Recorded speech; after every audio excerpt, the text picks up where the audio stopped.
sinners. The Pharisees were always trying to set Jesus up. Always trying to twist his words. Always trying to misrepresent his intentions. Always trying to question why he did and what he did. Always trying to make him look bad to the public. They were always doing this. And guess what? It always backfired. They're messing with the wrong guy. And so they see Jesus eating with these sinners and said, he eats with sinners. You can hear the disgust with which they say it. What's this guy doing over here? He eats with these he eats with these scoundrels. Who is he? He can't be the Messiah. The Messiah would never associate with the lowly like that.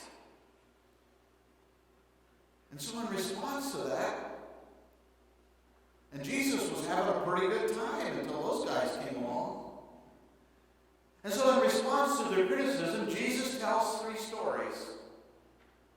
The parable of the lost sheep, the parable of the lost coin, and the parable of the lost son. And when he's done, we won't go into great detail on all these, and of course it kind of climaxes in the parable of the lost son. And by the time that he's done with those 3 parables, the Pharisees don't say they have egg on their face. They're not saying anything more about this. So we ask ourselves the question, why was Jesus hanging out with people like that? Well, somebody has to. And he was a people person after all. He liked people. And guess what? When you like people, they like you back. And they liked him. Because he liked them. But I think there was something else going on. Jesus himself had said that I came to seek and to save the lost. That the sick are the ones who need a physician. And the hungry are the ones who need filled. And the blind are the one who needs sight. And the lame are the ones who need to be able to walk. And he said, I came to seek and to save that which was lost. It's many years ago now, but it made a lasting impression on me. My children were young. Amanda was 6, Jennifer was 3, Lindsay was a newborn, or a few months old. And I was in seminary, and 2 days a week, and I was preaching full time, and my responsibilities, my workload were, up to here. And I had a family with 3 children, and so every once in a while, maybe once, I tried to take a Friday afternoon off and spend it with Val and the girls, and we'd try to do something. We didn't have much money. So we drove over to Champaign, Illinois, which is a little less than an hour's drive from where we lived in Vermilion County. And we went to the mall there at Champaign and Leo State. I don't know what's the name. Was it Marketplace Mall? Teresa, is that it? Okay. So we went to the Marketplace Mall. Now this was about the time, shortly thereafter, the time when Adam Walsh had been killed by an abductor in Fort Lauderdale, and it made national news. So we were there at the mall with our 3 girls, and we were just browsing. We were in Sears. Sears is cheaper. Gotta go with Sears, Dad. So we were at Sears.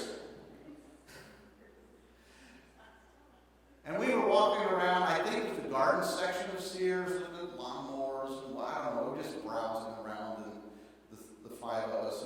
And I saw Val in the next aisle, and we turned and said, where's Jennifer? I don't know. You don't know? No, I don't know either. Okay. So we moved over an aisle. She wasn't there. So we looked a little more, another aisle. She wasn't there. We looked a little more intently. We couldn't find her. The fear started to set in. So we decided, okay, we're going to be quick and proactive about this, and we're going to work on a grid. And so I'll go down these aisles, Val, you go down these aisles, and we'll meet up and we'll find her. And we did that according to our plan, and we met up, and she was nowhere to be found. I was freaking out. I was in seminary, I was in ministry, and all that didn't matter all of a sudden. And the thought of losing my 3-year-old, wait a minute, what happens if we can't, what happens if she got abducted? What happens if we never find her again? And the thought of that was just overwhelming, and it just brought complete and total dread. I died inside. I remember when Tom Ewald told the story of when his son was found on face bottom on the swimming pool as a boy, and he lived. But on the way to the hospital, Tom said, they didn't know he was going to the boys' living, and Tom said, I remember, he said I was making deals with God. And I found myself in that instance making deals with God. If my little girl is gone, then who cares about seminary? And if my little girl is gone, there's no way in life I have the heart and drive to be able to continue and do ministry. But all that was irrelevant at this point. I died inside.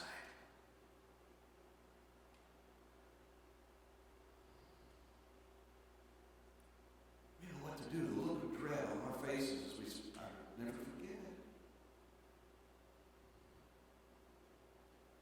Then we heard the loudspeaker.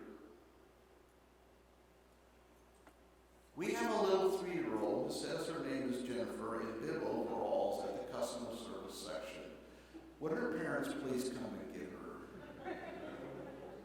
And we said, should we?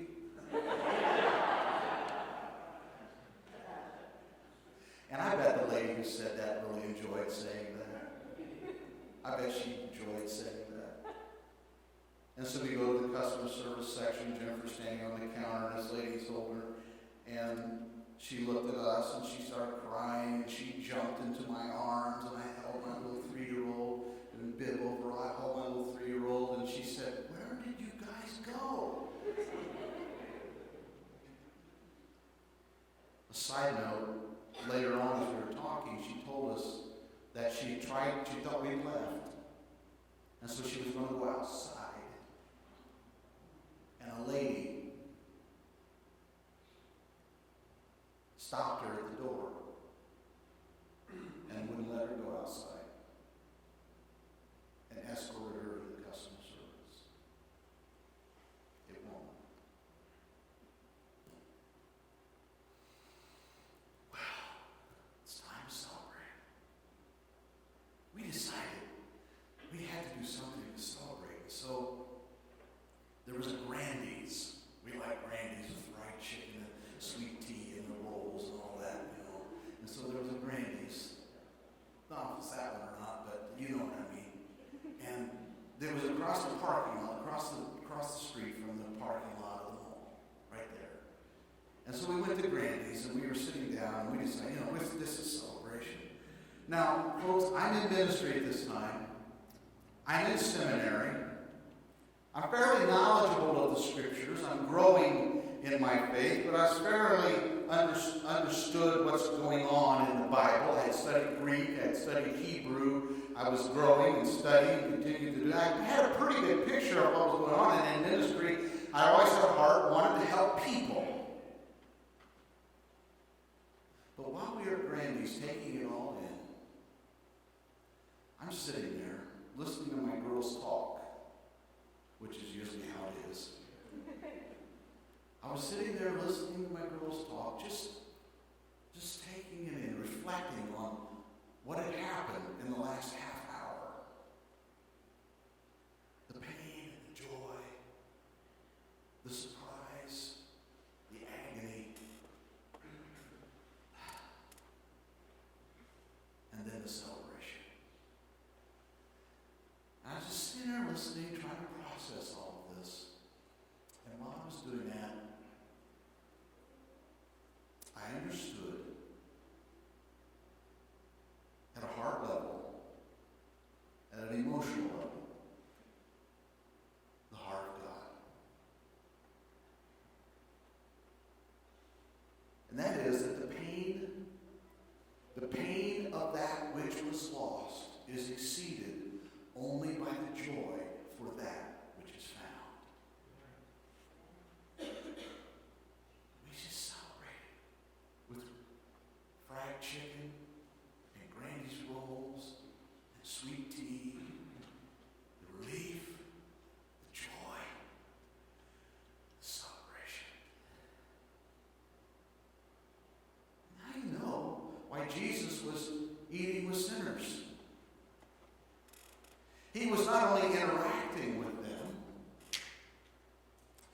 But he used these occasions as opportunities to draw people closer to himself.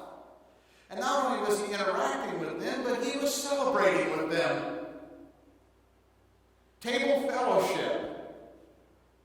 Table fellowship is a means of togetherness and friendship and mutual acceptance. And with these sinners who Jesus was interacting with, he had evidently shared something about himself, and they had accepted it, and these lost children had come home. The Pharisees had never understood that. Oh, they were educated. They understood. They had the Old Testament memorized, some of them. They knew the middle chapter, the middle verse, and sometimes the middle word of the Old Testament. They understood it all. But somehow they never quite got the picture of what was going on. They got all the details, but they missed the point. They understood volumes of information, but they never understood the heart of God. That God wants lost children to come home. That he hurts deeply for those who are separated from him. He hurts as a father hurts for his child who is lost. Our Father hurts for people who are lost. He hurts deeply for them. And he rejoices when they come home. When we come home. The Lord's Supper, this meal that Jesus was having with these sinners, was in a way a forerunner to the Lord's Supper. How's that? Well, God, representing by Christ, God and sinners sitting down in fellowship and friendship with each other, sharing a meal together, celebrating their unity, celebrating that which has been found. Sort of sounds like communion to me. So it's only appropriate that we take communion today in a spirit of celebration. God and sinners sitting down, enjoying one another's company.